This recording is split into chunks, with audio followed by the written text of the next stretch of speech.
Ustaz, anak saya kelas 2 SD dan program tahfidz. Alhamdulillah sudah hafal 2 juz, Masya Allah. Namun proses menghafal sangat berat karena Ananda melakukan belum dari hati, masih karena diperintah. Bagaimana menumbuhkan keikhlasan Ananda dalam menghafal Al-Quran? Baik, dan kedua, Maryam didoakan oleh orang tuanya sehingga setan pun tidak bisa mendekati karena ada hijab. Apa itu lafaz doanya? Baik, untuk yang pertama, Bapak dan Ibu sekalian, kalimat-kalimat pengajaran yang dihadirkan dalam Al-Quran Al-Karim, baik kepada kita pribadi ataupun disampaikan kepada anak, ya, dalam menyampaikan apapun, memang kalimat pertamanya mesti dipaksakan, ya, mesti dipaksakan. Sesuatu yang belum dibiasakan itu harus dipaksakan, dimulai untuk memaksa diri kita untuk belajar, ya, dan dari situ nanti akan ada proses untuk dilalui, hadir kenikmatan. Dari kenikmatan itu nanti muncul motivasi-motivasi yang bisa berbeda. Mulai muncul kenikmatan, mulai mencari keikhlasan, mulai mencari anugerah. Walaupun setiap awalnya mesti memaksa diri kita untuk belajar. Jangankan anak-anak, Anda sekalipun ingin datang ke ta'lim ini mesti memaksa diri dulu. Ya, minimal Anda harus menepikan kegiatan-kegiatan lain dulu. Mungkin ada hujan, mulai dari gerimis, mulai dari hujan cukup deras gitu kan. Itu ujian. Ini menunjukkan bahwa pertama, setiap apa yang kita inginkan, yang kita harus raih, jangankan urusan dunia, bahkan urusan akhirat, itu mesti punya rencana yang jelas, motivasi yang kuat, plus pemaksaan kepada diri kita untuk mewujudkannya. Kalau diri ini tidak dimotivasi untuk memaksa diri menjadi lebih baik, tidak mungkin Anda bisa meraih itu.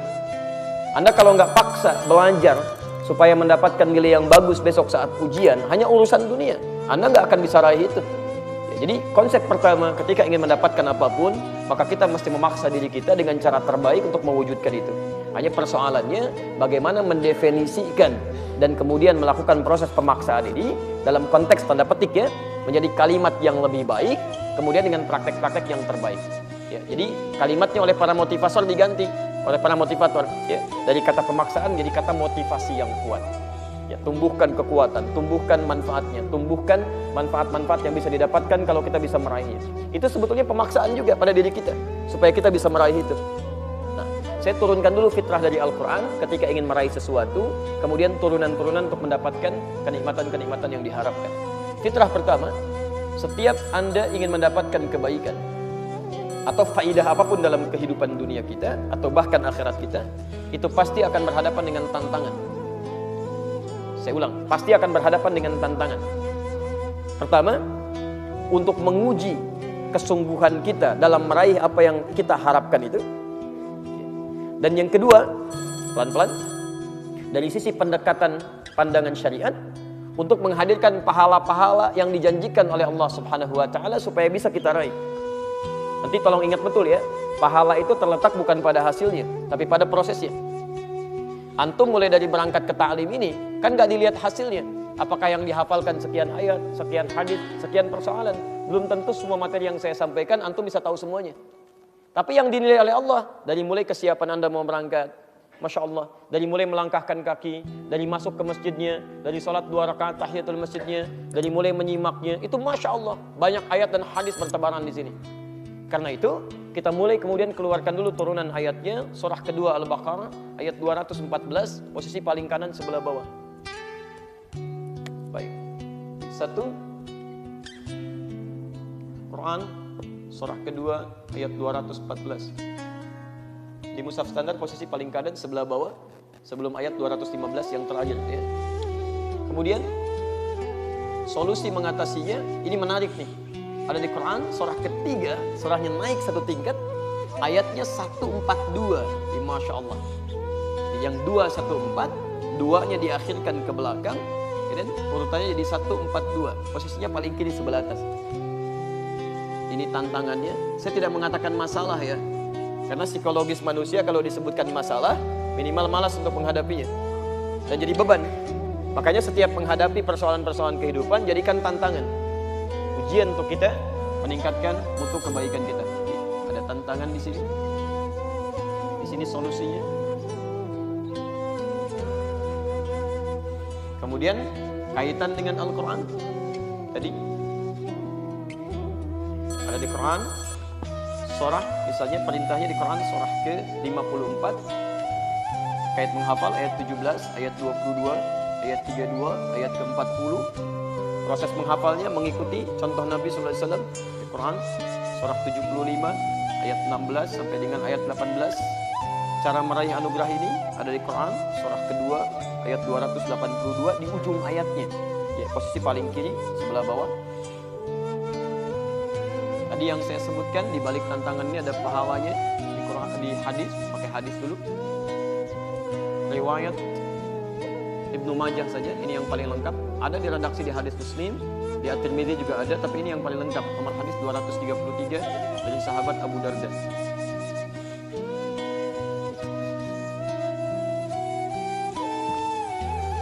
Kemudian semua yang dihadapkan ini diharapkan Allah Subhanahu wa taala memberikan kita pahala-pahala kebaikan. Yang tafsirnya ada di sini.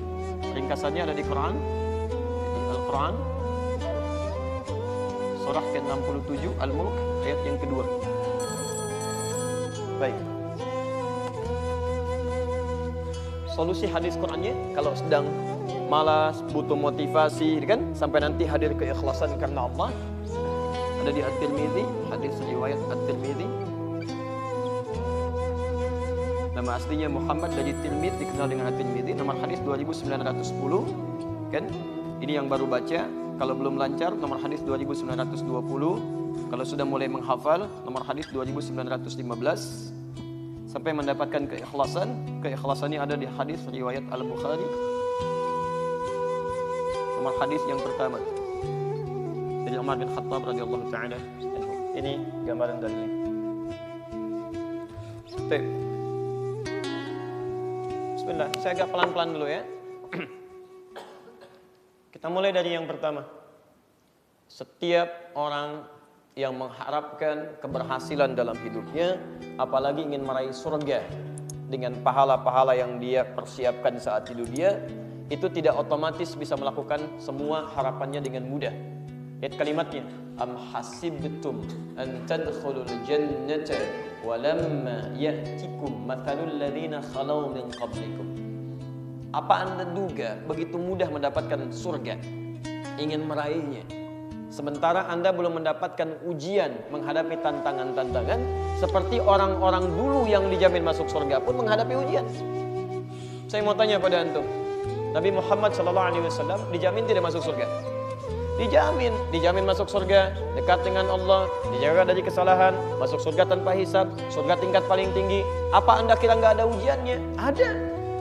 Ujian bagi dirinya, ya, beliau dihina, beliau dicela, disebut seorang penyair, disebut tukang sihir, disebut dukun, dilempari bukan cuma dengan kata-kata, dilempari dengan batu juga saat di Taif, dituduh, istri beliau juga dituduh, keluarganya dituduh, Masya Allah. Dan itu dihadapi dengan indahnya. Nabi dicela, Rasul dicela, bahkan malaikat dicela, bahkan Allah pun ada yang mencela. Anda Nabi bukan, Rasul bukan, malaikat bukan juga Allah, gak mau dicela. La haula wala quwwata illa billah. Harus kita melihat, ya, barangkali di situ ada sesuatu yang harus kita kembalikan. Orang dulu Bilal dijamin masuk surga, ada ujiannya. Abu Bakar As-Siddiq jamin masuk surga, ada ujiannya. Masya Allah. Jadi semua menghadapi tantangan kehidupan. Anda pengen sukses belajar saja, ada ujiannya.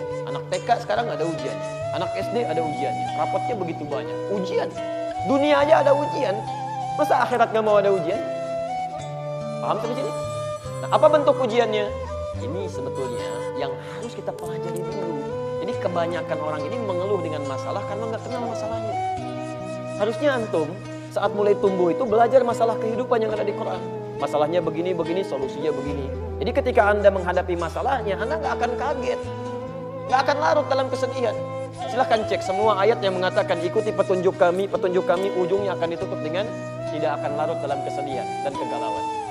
Bahkan Adam alaihissalam ketika pertama diturunkan itu bersanding dengan petunjuk kehidupan. Quran surah 2 ayat 38, posisi paling kanan sebelah atas. Qulna ihbitu minha jami'a. Turun kalian semua ke muka bumi. Adam, istrinya, keluarganya turun. Masya Allah. Fa imma ya'tiyannakum minni huda. Kalau nanti saat turun, kami akan turunkan petunjuk kehidupan bersamaan dengan turunnya. Faman tabi'a hudaya, ikuti petunjuk kami ini. Ikuti betul. Fala khaufun 'alaihim wa lahum yahzanun. Maka kami jamin hidupnya tidak akan pernah khauf, gelisah, galau, takut, walahum yahzanun, dan tidak akan pernah merasakan sedih dalam kehidupan. Petunjuknya diberikan kepada Adam, tapi isyaratnya mereka semua anak keturunan Adam kalau ikut petunjuk ini, Masya Allah, dijamin oleh Allah. Bahkan setiap berganti generasi diberikan petunjuk yang sesuai dengan kebutuhan umatnya. Sampai di masa Nabi Muhammad SAW, kalimat yang sama disebutkan. Begitu beliau diutus, diiringi dengan hudan. Kalimat sama. Quran surah kedua ayat 185. Posisi paling kiri di pertengahan. Syahrul Ramadan alladzi unzila fihil Qur'an hudan linnas. Fungsi Al-Quran dari Al-Fatihah sampai dengan An-Nas, fungsinya bukan sekedar bacaan, tapi hudan, jadi petunjuk kehidupan. Kalau Anda kerjakan ini, lihat ujung ayatnya. Yuridullahu bikumul yusra wa la yuridu bikumul usra.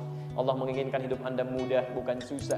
Jadi kalau ada orang yang hidupnya susah, di rumah tangga susah, di pekerjaan susah, kehidupan sosial susah, barangkali di antaranya dia nggak baca petunjuk hidupnya. Sehingga banyak keluhan dalam kehidupannya. Kenali dulu. Nah, rumus menghadapi masalah ini, apapun yang Anda lakukan, termasuk menghafal Quran, itu akan ada 3 jenis ujian.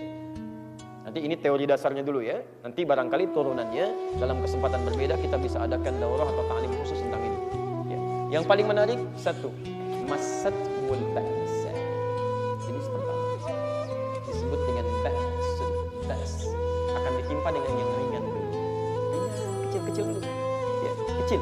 Jadi inilah keadilan Allah. Tidak akan seseorang diuji dengan langsung seketika ujian berat, tidak. Kadarnya sesuai dengan kemampuannya. La yukallifullahu nafsan illa wus'aha. Allah tidak akan mungkin menitipkan satu ujian untuk meningkatkan kualitas hidup seseorang kecuali sesuai dengan kadar kemampuannya. Jadi ada ujian ringan dulu, ya. Menghafal Quran awal-awal nggak pernah menghafal, baru ujian mulai ringan-ringan dulu. Yang tadinya baca Al-Quran sekarang mulai baca Al-Quran. Dikasih dulu dengan motivasi, semangat, tiba-tiba muncul malas, tiba-tiba melihat Quran gak biasa, tulisannya beda dengan yang biasa dia lihat. Al-Quran begini, Al-Quran begini, gitu kan? Tiba-tiba muncul ngantuk, gitu kan? Padahal baca Al-Quran 1 jam begini, baca Al-Quran 10 menit begini, gitu kan? Bosan sih enggak, cuma cepat ngantuk. Itulah Al-Quran indah. Bosan gak ada yang bosan. Antum pernah baca Al-Fatihah bosan? Padahal 17 kali dalam sehari. Kalau bukan firman Allah, mustahil ada yang bisa begitu. Mustahil itu. Silahkan baca karya terbaik manusia. Gak usah banyak-banyak lah. Al-Quran 17 kali dalam sehari. Karya manusia 3 kali dalam sehari. Baca terus selama sebulan. Sehari 3 kali, sehari 3 kali. Demi Allah paling 3 hari Anda tinggalkan. Udah hatam saya, udah hafal paling kesini. Al-Fatihah, hatam, hafal, dibolak-balik juga Anda ngerti, paham betul. Gak pernah tertukar. Cek buktinya. Setelah Bismillahirrahmanirrahim apa? Alhamdulillahirrahmanirrahim. Setelah Ar-Rahmanirrahim, Maliki Yaumiddin. Sebelum Maliki Yaumiddin, Ar-Rahmanirrahim. Masya Allah, hafal aku bolak-balik. Pernah nggak bosan? Demi Allah saya katakan, belum pernah ada kertas masuk sampai hari ini. Termasuk orang mengeluh datang mengatakan, Ustaz, saya bosan. Baca Al-Fatihah. Masya Allah, nggak ada tuh sampai hari ini. Ini menunjukkan firman Allah luar biasa. Cuman kadang-kadang ketika mulai mau membaca, menghafal, datang kantuk. Itu masih ringan. Seperti Anda mau ta'lim, mau ke masjid. Kalau belum terbiasa, itu dari mulai datang aja sudah mulai nggak enak perasaan. Karena belum terbiasa. Ke masjid, Masya Allah. Gitu kan? Baik. Nah, biasanya sudah mulai terbiasa ngambil pojok-pojok belakang dulu. Kan? Nanti kalau sudah terbiasa maju ke tengah sampai paling depan. Alhamdulillah. Itu awal-awal. Ya. Alhamdulillah baru bisa ke masjid. Nanti kalau sudah mulai rutin, diuji lagi. Masih ringan juga. Kasih gerimis dikit. Ayo, masih ke masjid nggak? Kalau nggak gerimis, jangankan kamu, yang lain juga bisa datang. Kasih gerimis. Anda bisa lewat. Maka orang Arab mengatakan la ba'sa. Kata ba'sun bisa lewat, la ba'sa. Ini ringan. Bisa saya jalani. Jadi kalau antum tanya misalnya kayak haluk, dia punya masalah sedikit, dia katakan la ba'sa insyaallah. Nggak ada masalah. Saya bisa jalani. Diserap dalam bahasa Indonesia, labas. Lewat. La ba'sa, labas lewat. Gerimis dikit, turun, jalan. Nggak usah pakai payung, jalan aja. Nah, kalau Anda belum lulus pada yang seperti ini, itu tandanya Anda belum lulus pada ujian yang kecil. Ya Allah, nggak ke masjid, gerimis dikit aja. Anda nggak ke masjid, Anda belum lulus. Maka Allah kemudian berikan petunjuk pada orang sekitarnya. Istrinya mulai mengingatkan, Pak, ke masjid, ayo siap-siap. Hujan mah, akan cuma gerimis dikit, takut riak. Masya Allah gitu kan. Nah, kadang-kadang masih itu terjadi tawar-menawar, sampai kemudian nggak ada celah lagi untuk mengelak. Sediakan payung. Kalau perlu mama anterin ya, nah, macam-macam tuh. Jadi ketika ibu menghadapi situasi seperti itu, antum juga demikian, motivasi. Ya, jangan kemudian hadirkan kalimat-kalimat yang membuat dia turun, malah nggak mau ibadah. Ya, malah nggak mau ibadah. Oh iya benar hujan ya, nanti aja kalau hujannya rendah. Cari dulu solusi. Kalau ada solusi yang bisa mendampingi itu lebih baik. Anak misalnya, ya sedang malas-malasnya, antum tanamkan motivasi. Dek, Kalau ada yang bisa menghafal Quran baik, silakan lihat. Ini Mama kasih tahu ya. Ini orang paling hebat di dunia.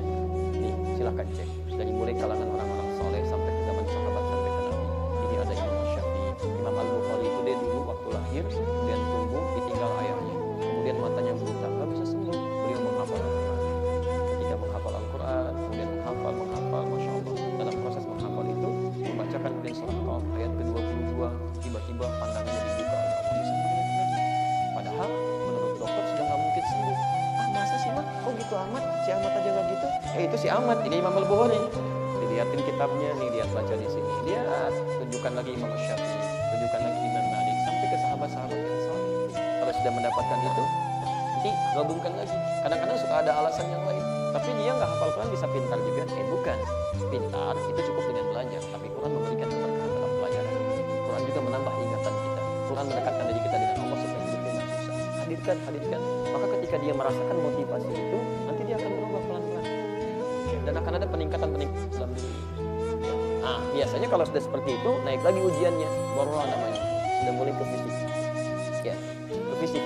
Sudah ada sentuhan-sentuhan. Seperti Anda yang biasa kumpul-kumpul, kemudian boleh mau ke masjid. Kelihatan teman Anda. Kok tumben nih gak kumpul? Masya Allah. Sudah soleh ya? Soleh. Masya Allah. Padahal nama Anda Rahmat misalnya. Ya. Nah, kadang-kadang seperti itu. Gak usah dibalas. Alhamdulillah gitu kan. Alhamdulillah. Tapi belum tentu soleh. Kalau meninggal kalian itu, Masya Allah. Menurut kamu soleh. Maafkan saya kalau selama ini banyak kekurangan. Itu ketika Anda sampaikan kalimat itu, mungkin ketika Anda tinggalkan dia berpikir, boleh nggak saya ikut kamu? Mungkin jadi begitu. Jadi ada kalimat-kalimat yang bisa kita membawa orang dalam kebaikan. Anda tingkatkan lagi. Gak usah dibahas dengan keburukan. Itu bukan adabnya. Makanya rumus Qurannya ketika ada yang mengolok-olok, jawab dengan kebaikan dulu. Quran surah ke-25 ya, ayat 63. Wa ibadur rahmanil ladzina yamshuna 'alal ardi hauna wa idza khatabahumul jahiluna qalu salama. Bukan qalu balasan, bukan qalu salama. Hamba Allah itu ketika jalan tawadhu, lalu diolok-olok oleh orang lain, dia katakan salama, kalimat-kalimat yang baik yang menghadirkan hidayah. Ya. Waduh, Masya Allah, sok soleh sekarang. Daripada kamu sok komen. Udah, nah itu kalimat begitu gak akan menambah manfaat. Kemudian akhir, baru di ujung ada yang disebut dengan zilzal, wa zulzilu hatta yaqula rasulu walladzina amanu ma'ahu mata nasrullah.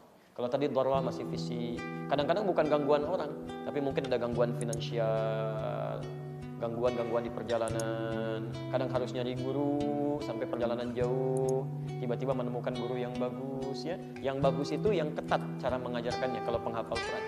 Bukan hanya memberikan kemudahan-kemudahan untuk menghafal, tapi Anda menghafal yang salah. Jangan menemukan yang seperti itu ya. Kalau bisa mengajar yang benar, kenapa ngajarin yang salah? Kasihan nanti. Saya sudah berhadapan dengan anak-anak itu ya, Masya Allah, sebagian anak Allah karuniakan dilihat oleh kami beberapa hal, datang saya dengan istri, dilihat Masya Allah ada sekitar 30 anak, hafalannya banyak, ada 2 juz, 3 juz, 4 juz, 5 juz, tapi kami menangis karena menghafal yang salah gitu. Yang seperti ini nanti yang kasihan, waktunya habis untuk menghafal yang salah, begitu hafal ditahsin lagi, menghafal bisa 1 tahun, tahsinnya 3 tahun, 4 tahun, karena memulai dari awal. Kasihan waktunya habis, cari guru yang baik. Walaupun untuk menemukan yang baik itu perjuangan gak mudah. Kadang-kadang darah, begitu datang sampai situ, jarak 30 kilo, dan naik angkot jalan-jalan, sudah dibaca. Iqra, baca. Ta'awudhu, a'udhu billahi minasyaitonir rajim. Masya Allah. Cukup ya. Mau datang lagi kan? Di Timur Tengah kadang kami begitu gak banyak-banyak tuh. Suruh ta'awudh tuh. Itunya besok datang lagi gitu kan. Ya, ternyata kalau kita berprasangka baik kepada guru, ternyata di situ ingin mengecek lisan kita masalahnya di mana. Dilihat di huruf-hurufnya, oh dia hurufnya di sini. Lalu dibimbing nanti pertemuan berikutnya. Diminta diteruskan sampai ketika Anda benar 20 ayat pertama sabar, kesananya akan lebih mudah.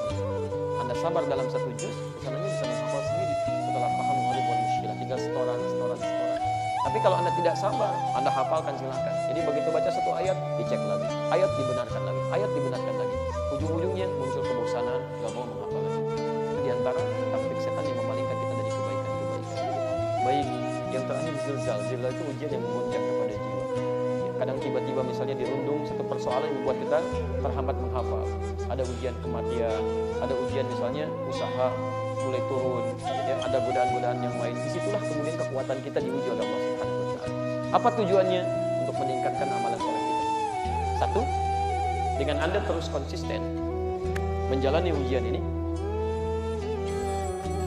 maka pahala terus diberikan. lihat bagaimana Allah memberikan pahala ya. Setiap Anda menjalani proses kebaikan-kebaikan tadi, maka tujuannya ini, liyabluwakum ayyukum ahsanu amala. Ya, walladzi khalaqal mauta wal haya, Allah ciptakan semua aktivitas dalam kehidupan, bahkan kehidupan dan kematian, tujuannya untuk menguji yang hidup supaya meningkatkan amalan. Liyabluwakum ayyukum ahsanu amala. Ketika Anda terus ditingkatkan, terus jangan putus asa ya. Ada masalah tingkatkan lagi, tingkatkan lagi. Ketika Anda tingkatkan, ini pahalanya diberikan. Ini contoh untuk menuntut ilmu. Ya, Anda punya persoalan hujan sedikit, Anda bisa lewati. Itu dari mulai siap-siapnya disiapkan pahalanya. Dari mulai berjalannya disiapkan pahalanya. Bahkan hujan yang menetes kepada Anda, setiap kalimat, setiap basahnya, setiap jalannya, itu akan jadi saksi bagi Anda di akhirat bahwa Anda pernah melewati mereka. Akan bersaksi, jangan dikira nggak bicara. Bersaksi, ayatnya turun kok jelas. Idza zulzilatil ardu zilzalaha wa akhrajatil ardu athqalaha wa qala al-insanu ma laha. Ayat keempat, yauma idzin tuhadditsu akhbaraha. Pada saat itu semua yang dikandung bumi akan bicara kepada Allah dengan izin Allah, akan menyampaikan bahwa apa yang pernah kita lakukan di situ. Kalau antum pernah mengerjakan maksiat di satu tempat, maka bendanya semua akan bicara. Ya Allah, saya jadi saksi si fulan menggunakan saya untuk bermaksiat kepadamu. Tapi kalau Anda menggunakan semua elemen kehidupan kita dalam kebaikan, maka semua akan bicara. Ya Allah, saya motor bersaksi dipegang oleh si fulan, dia menerobos hujan ya Allah untuk bisa mendapatkan bagian dari ajaranmu ya Rabbal Alamin. Hujannya kemudian berkata, ya Allah, saya bersaksi, saya yang menetesi dia ya Allah, saya yang menjadikan dia basah ya Allah. Kemudian jaketnya bicara, ya, kemudian segalanya bicara dan menyampaikan kepada Allah Subhanahu wa taala sebagai bukti kebaikan-kebaikan yang pernah kita kerjakan. Sedangkan mulut Anda dikunci, al-yauma nakhtimu ala afwahihim. Mulutnya dikunci, itu semua akan bicara. Jadi kalau Anda paham dengan persoalan ini, paham dengan pahalanya, justru semangat akan semakin meningkat 2 kali lipat. Bukan mundur. Kapan lagi saya akan disaksikan oleh hujan? Alhamdulillah Allah turunkan hujan saat ini. Mudah-mudahan basahnya saya, sebagian kena payungnya, kena macam-macamnya disaksi di akhirat nanti. Kemarin cuma sandalnya, sekarang dengan payungnya. Alhamdulillah. Masya Allah. Kalau payung sudah jadi saksi, sandal jadi saksi, baju Anda jadi saksi, apalagi yang kurang bagi Anda? Jelas ya? Jadi ini poinnya, tingkatkan ini. Apalagi penghafal Quran ini, setiap hurufnya 10 kebaikan. Setiap huruf. Baru baca tuh. Man qara'a harfan min kitabillah falahu asyru hasanat. Siapa yang baca satu huruf dari kitabullah dapat 10 kebaikan. Itu baru baca, belum menghafal. Sedangkan penghafal Quran itu mustahil membaca satu huruf, pasti mengulang-ulang. Pembaca saja nggak akan ada yang baca satu huruf. Saya belum pernah temukan orang baca Quran satu huruf kemudian selesai. Nggak ada, pasti dia lanjutin. Bismillahirrahmanirrahim, saya sudah 19 huruf, itu baru baca, apalagi penghafal Quran. Alif lam mim dzalikal kitab la raiba fihi hudan lil muttaqin dzalikal kitab la raiba fihi hudan lil muttaqin. Lihat lagi, dzalikal kitab la raiba fihi hudan lil muttaqin. Berapa kali Anda mengulang? Berapa kali? Tuliskan. Kalau sedang malas-malas,